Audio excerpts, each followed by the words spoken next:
The moment she opened the door, laughing like nothing in the world could ever touch her, I knew everything was about to break apart, and she still had no idea. It was nearly midnight when I heard her heels tapping against the porch.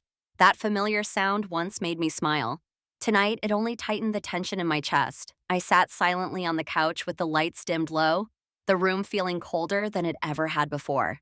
I didn't move when she stepped inside. "Babe," she called softly, her voice playful and warm.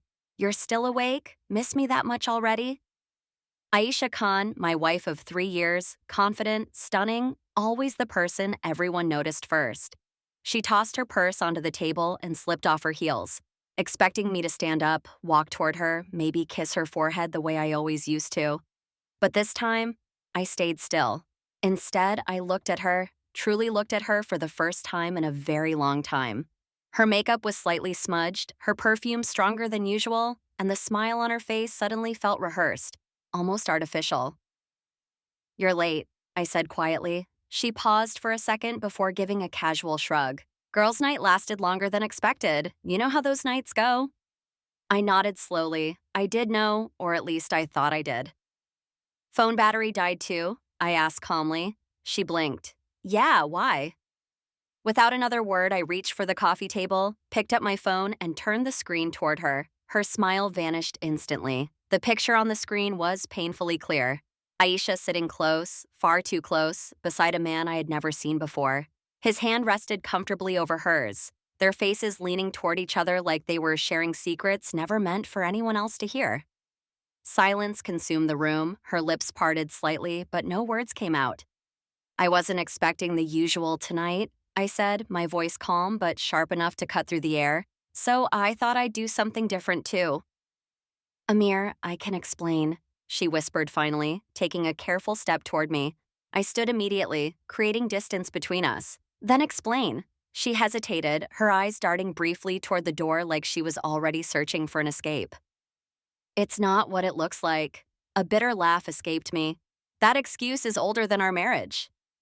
"He's just a friend," she said quickly. "We were only talking."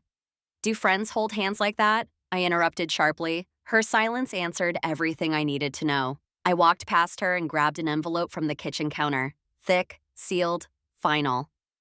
"I spent the last 2 hours thinking about how tonight would happen," I said while handing it to her. "You walking in, smiling, pretending everything was normal, and me acting like I knew nothing. But I'm tired of pretending." Her hands trembled as she took the envelope. "What is this?" "Open it." She opened it slowly and carefully, as if delaying the moment could somehow change what waited inside. It didn't. The color instantly drained from her face. "Divorce papers?" she whispered. "I had them prepared last week," I replied. Her head snapped upward. "Last week? You've been planning this?" "I've been noticing things for months," I answered.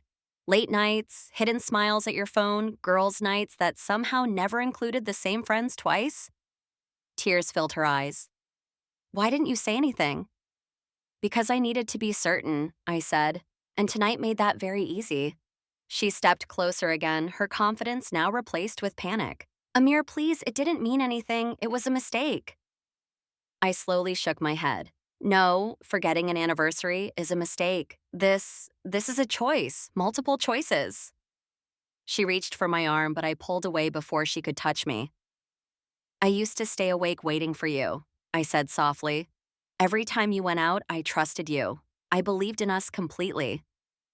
"And now?" she asked, her voice breaking apart. "Now," I said while staring directly into her eyes, "I believe in consequences." The room felt heavier after every word between us. "You don't have to sign them tonight," I added more calmly. "Take your time, but understand something clearly. The man you expected to see when you walked through that door tonight doesn't exist anymore." She looked down at the papers, then back at me as if she were staring at someone she no longer recognized. Maybe she was. Because the man who once welcomed her with warmth, love, and blind trust disappeared somewhere between her lies and that photograph. And tonight, for the very first time, I welcomed her home with the truth. Before you leave, if you enjoyed this story, don't forget to like the video and subscribe to the channel. It truly helps me grow and continue bringing you more emotional, powerful, and real-life stories like this one.